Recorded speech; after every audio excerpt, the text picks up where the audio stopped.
Hello then, good evening ladies and gentlemen to the 2nd February 2022. You'll be watching the AL20 World News Latest with me, I'm Abdurrahim Kashur, and to the headlines.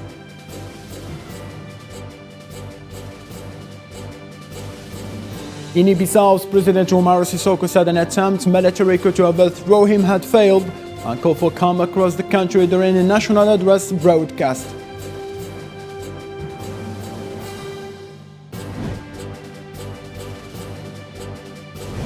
Russia's President Vladimir Putin has accused the US of trying to draw his country into war in Ukraine, saying that America's goal was to use confrontation as a pretext to impose more sanctions on Russia.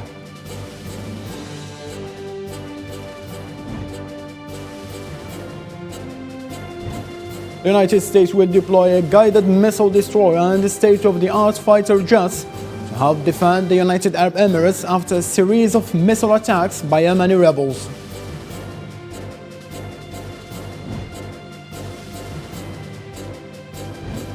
Five coronavirus cases have been recorded in Tonga as it is recovered from last month's volcanic eruption and tsunami, forcing the once COVID-free archipelago nation into complete lockdown.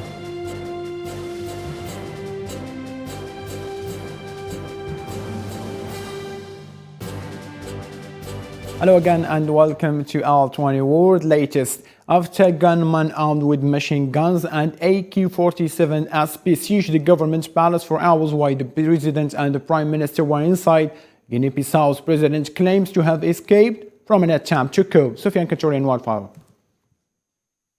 The attempt planned in the troubled West African country's capital comes only 2 weeks after the military deposed Burkina Faso's democratically elected government, raising worries that a recent string of coups is motivating others in the area.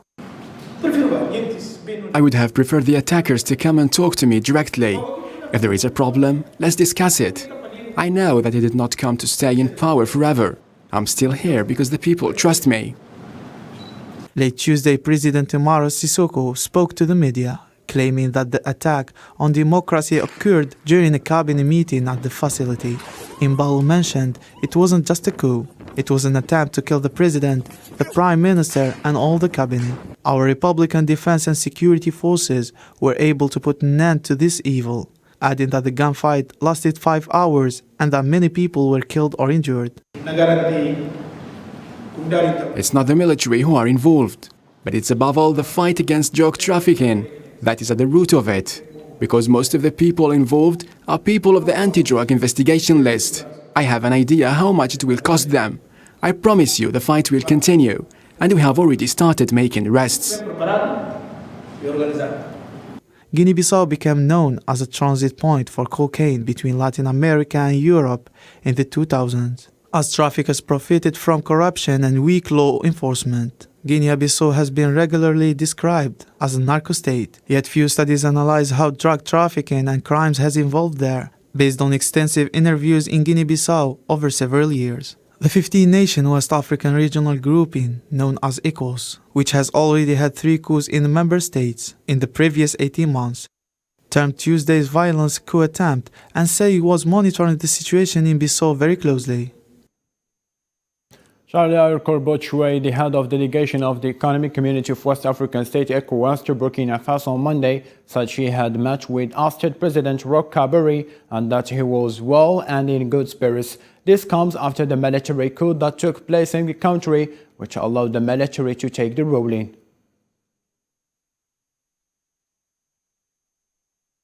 UN Secretary General Antonio Guterres called for an end to the conflict in Guinea-Bissau, a small West African country prone to coups. Secretary General is gravely concerned by reports of significant violence in Bissau, according to a statement issued in response to allegations of ongoing gunfire near the capital Bissau's government seat. We don't know yet the details of what's happening. It is for us clear that coups are totally unacceptable. We are seeing a terrible multiplication of coups, and our strong appeal is for soldiers to go back to the barracks and for the constitutional order to be fully in place in the democratic context of today's Guinea-Bissau. France is discussing with its European and African partners whether it should stay in Mali after the junta in power said it was expelling the French ambassador. French Foreign Minister Jean-Yves Le Drian said on Wednesday, adding that leaving the country would take time. We will take a decision in the coming days. The situation can stay as it is. It is worth mentioning that yesterday's statement of the French Foreign Minister Le Drian was quite different than today's one, saying that we will not give up the fight against terrorism in the Sahel region. La présence française. France will continue the fight against military militant in the Sahel region and also support Gulf of Guinea countries in a bid to stop militant crossing borders with these countries. The fight against terrorism will be hindered by an event tied to the irresponsibility and illegitimacy of the Mali junta. British Prime Minister Boris Johnson visited Kiev to meet with Ukrainian President Volodymyr Zelensky. The Prime Minister's visit was to reaffirm the UK's support for Ukraine and to announce the £88 million the British government would send the aid to Kiev. Nabil Khazini. Since the escalation of tension at the Ukrainian borders, the view in the sky is like this. On the ground, images are not different. But despite Moscow's reassurance that there will be no war in the area, Western leaders have repeatedly expressed their concern. British Prime Minister Boris Johnson arrived to Kiev for the same reason, expressing fear and threatening Moscow with a package of sanctions. It goes without saying that a further Russian invasion of Ukraine would be a political disaster, a humanitarian disaster. In my view, it would also be, for Russia, for the world, a military disaster as well.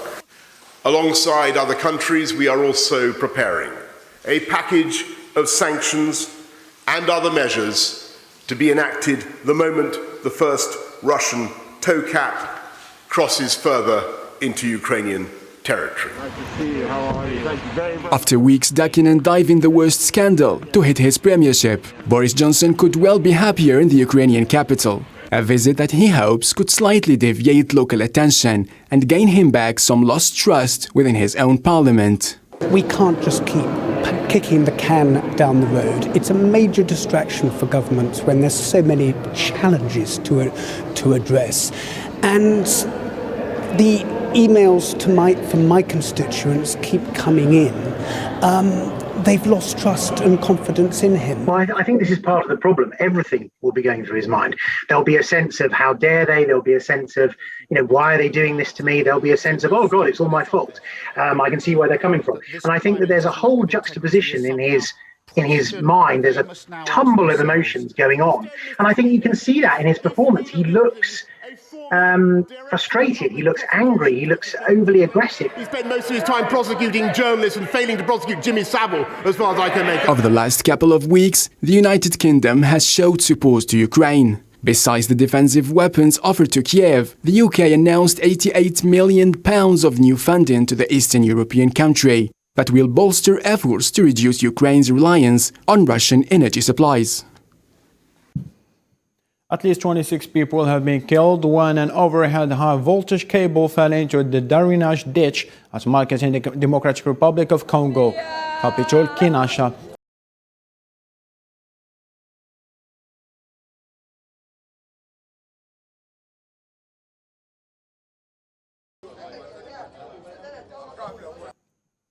In his first direct public comments on the crisis for nearly 6 weeks of silence, President Vladimir Putin accused the US of trying to draw his country into war in Ukraine. Watch follow.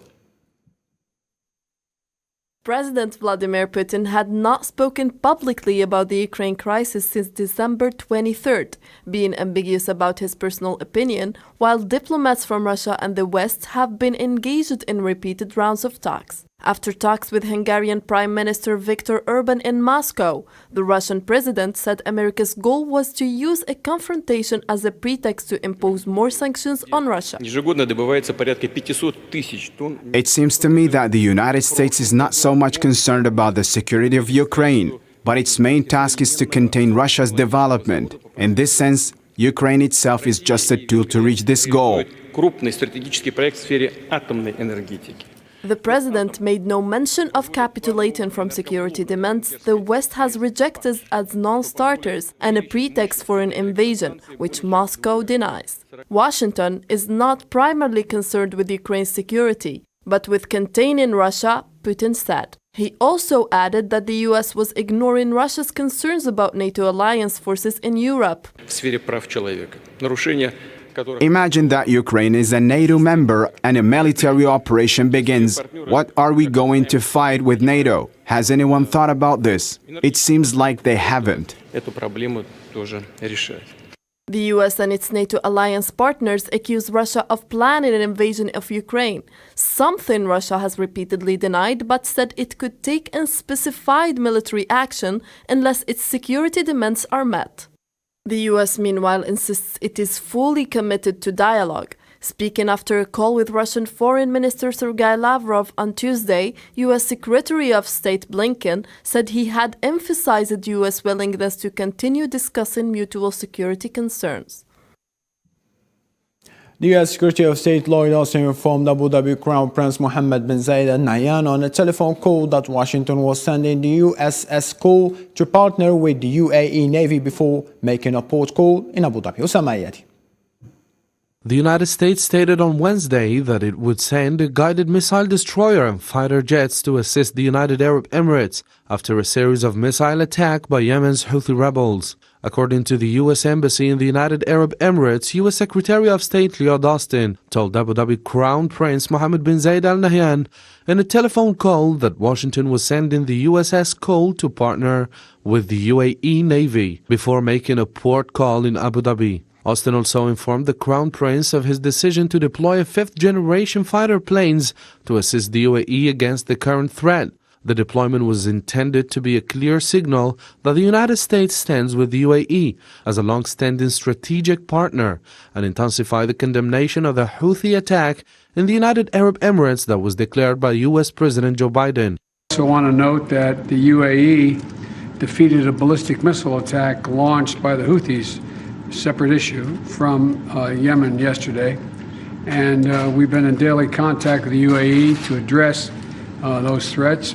This comes after UAE stated that it had intercepted a ballistic missile fired from Yemen by the Iran-aligned Houthis during Zionist president visit to Gulf countries. This was the third missile attack in 2 weeks against the Middle East commercial and tourism hub. It is worth recalling that earlier in January, a drone attack caused 3 oil tankers to explode in Abu Dhabi, killing 3 people and injuring 6 others. The Houthis claimed responsibility for the attack. According to the State Department Tuesday, the United States dismissed the view that Zionist actions toward the Palestinians constitute apartheid after Amnesty International accused Zionist authorities of enforcing such policies. The United States has requested the UN Security Council to convene an emergency meeting on Thursday to discuss North Korea's test launch of an intermediate-range ballistic missile. Marim on what's follow. On Sunday, North Korea conducted its biggest missile test since 2017, raising worries, with the White House considering the latest missile launch as part of an increasing series of provocations in recent months. The launch marked North Korea's 7th missile test since the beginning of the year. And on Thursday, the UN Security Council is expected to convene a closed-door meeting. The Secretary General condemned the launch of a ballistic missile of possible intermediate range by the Democratic People's Republic of Korea on the 30th of January. This is a breaking of the DPRK's announced moratorium in 2018 on launches of this nature and a clear violation of Security Council resolutions. It is of great concern that the DPRK has again disregarded any consideration for international flight or maritime safety. The Secretary General urges the DPRK to desist from taking any further counterproductive actions and calls for all parties to seek a peaceful diplomatic solution. The suspected intermediate-range ballistic missile was launched on Sunday morning, and both Japan and South Korea said it constituted a danger to regional security. The Biden administration has pushed North Korea to resume denuclearization discussions, which have been suspended since 2019 when a summit between Kim Jong-un and former U.S. President failed over Pyongyang's demands for sanctions relief. The test confirmed the accuracy, safety, and operational effectiveness of the produced Hwasong-12 type weapon system. North Korea responded saying it shot the missile on a higher trajectory to ensure the safety of surrounding nations during the test. Attorneys for former President Donald Trump and his family attempted to have summons issued by New York Attorney General Letitia James as part of civil investigation into Trump's business activities blocked, accusing her of selective prosecution last month. James' office accused the Trump Organization of regularly misrepresenting the worth of its assets to reap financial benefits, claiming substantial new evidence of probable fraud, according to her office. The World Health Organization chief Theodore Adhanom warned that it is too early for countries to either declare victory over COVID-19 or give up an attempt to the transmission. His announcement came as the North European country Denmark became the first EU country to lift all of COVID curbs. More in this report. Despite a high number of infections, France has become the latest European country to begin lifting anti-COVID restrictions. Face masks will no longer be mandatory outdoors across the country, while working from home is now only a recommendation. France followed Denmark, which had earlier announced that it would scrap most of its pandemic restrictions as COVID-19 is no longer a socially critical disease. However, the World Health Organization chief had another opinion. Tedros Adhanom Ghebreyesus responded to these decisions taken by some European countries and warned that it's too early for countries to either declare victory over COVID-19 or give up attempts to halt transmission. We're calling on all countries to protect their people using every tool in the toolkit, not vaccines alone. It's premature for any country either to surrender or to declare victory. Maria Van Kerkhove, the WHO technical lead on COVID-19, took the same position on the matter and said, "And so now is not the time to lift everything all at once. We have always urged, always be very cautious in applying interventions as well as lifting those interventions in a steady and in a slow way." Several countries around the world were under pressure to lift COVID-related restrictions. In Ottawa, a demonstration began with a group of truckers objecting to new Canadian COVID-19 vaccine mandates, while in Brussels, police clashed with protesters who gathered to voice up against coronavirus-related restrictions. Tonga went into lockdown after recording its first community transmission of coronavirus weeks after being assaulted by a powerful volcanic eruption and subsequent tsunami. Two workers who were helping to distribute aid shipments at the Tonga Wharf tested positive for the virus, on prompting Prime Minister Siyaso O'Sullivan to announce a lockdown that night. 3 more positive cases were recorded on Wednesday amongst the relatives of the workers who are asymptomatic and quarantined, local news media reported. At least 24 people perished in a landslide in Ecuador's capital, Quito, and 12 others were missing as rescue teams searched homes and streets covered by mud following the worst deluge in nearly 2 decades. Osama Ayadi.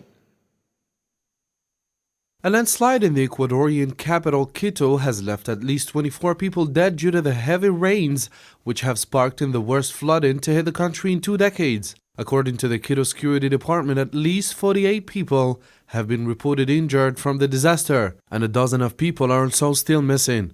The landslide was caused by the collapse of a rain-weakened hillside on Monday, and the rupture poured mud on homes in the working-class neighborhoods of La Gasca and La Comuna, and caused power to be disrupted. The mud in some cases was as high as 3 meters, sweeping away vehicles, trash cans, and other debris. It also flooded a sports field where volleyball players were practicing in front of spectators. Search operations are still ongoing. Rescue crews have requested silence in the area to hear the screams of people who may be trapped, with Quito police also saying that more bodies could be found. Much of the city's 2.7 million population have been taken to shelters amid the crisis, with some residents receiving treatment for hypothermia. Authorities have called for 3 days of mourning to remember the victims. Ecuadorian President Guillermo Lasso has expressed his condolences to those impacted by the landslide. According to the Quito mayor, the storm that triggered the landslide dropped the equivalent of 75 liters per square meter, marking the largest amount of rainfall the capital has seen in almost 2 decades. Climate experts say the warming of Earth's atmosphere could be causing heavy rains to become more frequent. In Ecuador, the Ecuadorian ministry announced that an oil spill in the eastern of the country has reached the protected area of nation's Amazon rainforest. The incident caused a river that supplies water to indigenous communities to become contaminated. Nearly 2 hectares of nature reserve in the Caimbo-Coca National Park were impacted by the spill, which took place along the Coca River. According to officials, people killed and others wounded due to a grenade attack and pro-military gathering in eastern Myanmar on Tuesday. The attack occurred as an anti-coup protest held in the country on the first anniversary of the army's coup. Islam Seed. A grenade strike on a pro-military demonstration in eastern Myanmar on Tuesday killed 2 people and injured 38 others, according to a security official, as anti-coup gatherings erupted across the country on the first anniversary of the military's power seizure. So yet no group has claimed responsibility for the attack, which occurred as anti-coup protesters honored the anniversary of the coup with a silent strike and clapping protests, violating junta regulations. If the strike is shaping as it is reported, it is the thunderous silence, a resounding rebuke of military rule. The military coup that ended the Southeast Asian country's brief democratic interim, announced the civilian leader Aung San Suu Kyi, sparked enormous protests and a crackdown on dissent. According to a local monitoring group, the junta has killed around 1,500 civilians while attempting to manage the backlash and fighting with regular fights. I'm staying at home playing online games to participate in the silent strike. Prior to the anniversary, the junta threatened to seize shutter businesses and warned that loud rallies or spreading anti-military propaganda may result in treason or terrorist charges. The United States, Britain and Canada revealed sanctions on Myanmar officials on Monday, including those involved in the trial of the ousted leader Aung San Suu Kyi. Today, 1 year after the attempted coup was launched, I am urging all of us, member states of the United Nations, and everyone who cares about human rights, justice, and decency, to take a moment to reflect on what has transpired in the last 12 months within Myanmar and the international response. I am strongly recommending that we consider a new, more robust course of action before it is too late. A similar strike in December emptied the streets of cities and towns across Myanmar, but Tuesday also was characterized by anti-junta protests.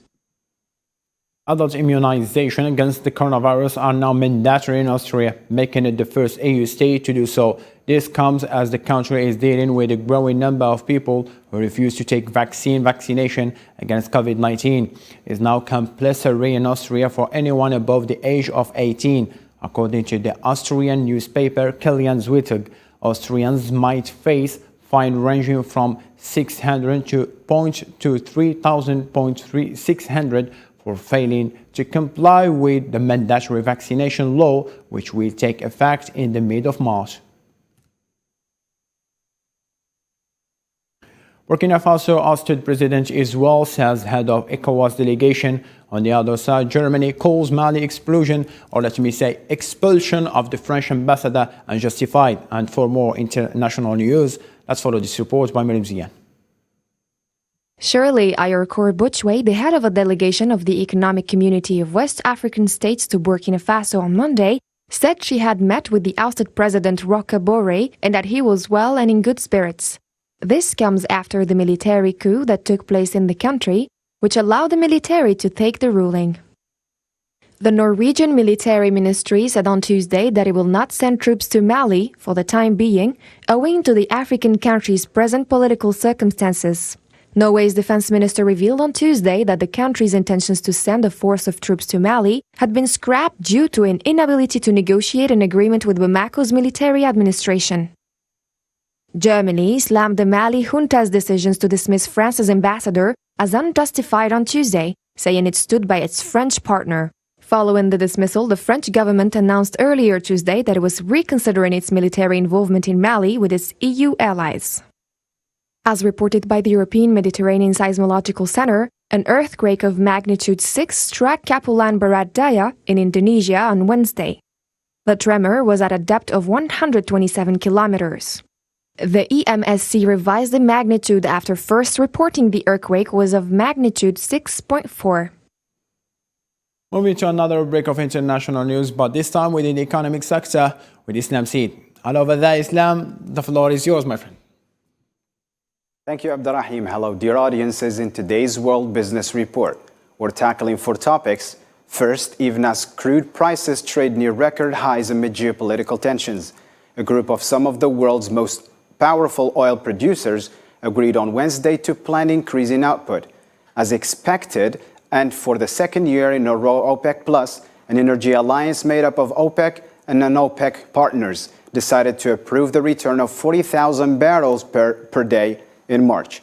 The move, which was widely expected by energy analysis, is part of the company's plan to gradually reopen the taps. Second, the year 2021 ends with fruitful outcomes for the Algerian oil and gas company Sonatrach. The company signed a package of partnership contracts and new strategic projects and renewed contracts of gas exports with its usual partners, especially Italy and Spain. The company expanded plans for the northern bank of the Mediterranean to its west and invested more than $1.4 billion to produce 45,000 barrels per day. Third, on Tuesday, the United States gross national debt surpassed $30 trillion for the first time, a wearisome fiscal milestone that reflects the country's long-term economic health as it grapples with rising costs and the threat of increased interest rates. As a result of trillions in federal expenditure to combat the pandemic, the United States has breached that threshold years earlier than previously expected, according to new Treasury Department estimates. Last but not least, Alphabet Inc. and its Google unit announced higher than expected fourth quarter sales on Tuesday, owing to search engine giants, internet advertising, and cloud computing businesses benefiting from the huge spike in online shopping during the Christmas season. Overall quarterly sales for Alphabet increased to $75.3 billion, exceeding the average forecast of $72 billion among the financial analysts polled by Refinitiv. That's it for me. Thank you for watching, dear viewers. Back to you, Abdurrahim. Much appreciated, Islam, for these updates. Now to sports. Senegal hopes to make it through to the second consecutive African Cup of Nations final after less than 2 hours from now, when they face Burkina Faso in the last 4. The 2019 runners-up have looked strong in the competition so far and take a side that managed to scrap through to the semi-finals with the narrow win against Tunisia in the previous round. Burkina Faso have looked defensively strong in this competition, with Cameroon the only team to put more than 1 goal beyond them so far.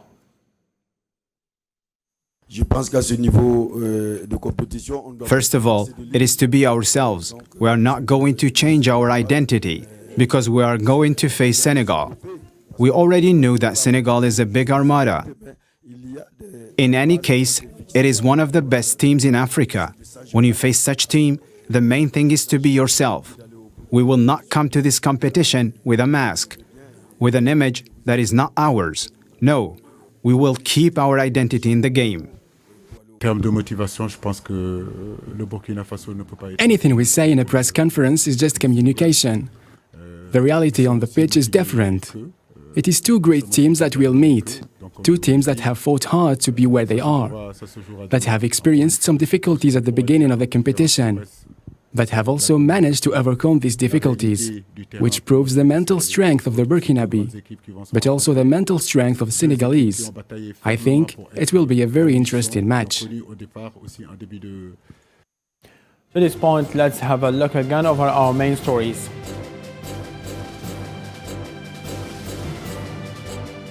Guinea-Bissau's President Umaro Sissoko said an attempt military coup to overthrow him had failed on Tuesday and called for calm across the country during a national address broadcast on radio TV.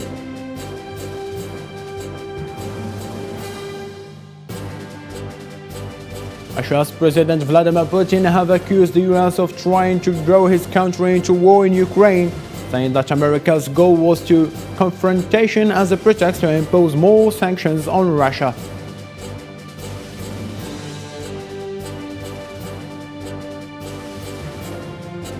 The United States will deploy a guided missile destroyer and state-of-the-art fighter jets to help defend the United Arab Emirates after a series of missiles attacks by Yemeni rebels.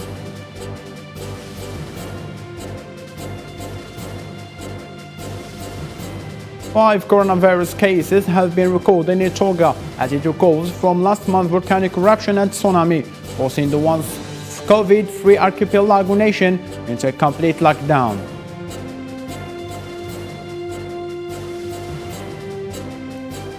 That's all the news we have gathered so far for this hour. So, for better information, the Alt24 News channel is still rolling. Only keep up with us and have a blessed evening.